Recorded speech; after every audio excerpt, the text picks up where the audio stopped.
Freedom వాళ్ళ యాడ్లో జడ్జిగా యాక్ట్ చేసే ముందు ఒక్కసారి వాళ్ళ ఫ్యాక్టరీని చూస్తే బాగుంటుందేమో అనిపించింది. ఫ్రీడమ్ ఇంత వరల్డ్ క్లాస్ టెక్నాలజీతో తయారవుతుందట. పదండి చూద్దాం.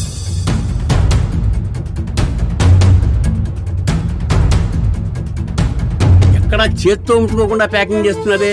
100% హ్యాండ్స్ ఫ్రీ. బ్యూటిఫుల్, భలే మెరుస్తున్నాయి. Pure and clear.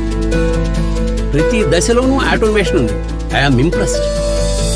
Jars, bottles, tins కూడా వీళ్లే తయారు చేస్తారన్నమాట. బ్రిలియంట్. క్వాలిటీ ల్యాబ్కి వెళ్దాం. నేను ఊహించిన దానికన్నా చాలా పెద్దదిగా ఉంది. ఇక్కడ 101 క్వాలిటీ చెక్స్ జరుగుతాయంట. అందుకే ఎన్నో కుటుంబాలకి ఫ్రీడమ్ అంటే నమ్మకం. అన్నీ ఇంత శ్రద్ధగా జరుగుతుంటే ఫ్రీడమ్ ఇండియాలో నంబర్ 1 అవ్వాల్సిందే. అద్భుతం. నా తీర్పు క్లియర్. ఈ రోజు నుంచి ఫ్రీడమ్ మాత్రమే. Freedom, India's number 1 sunflower oil.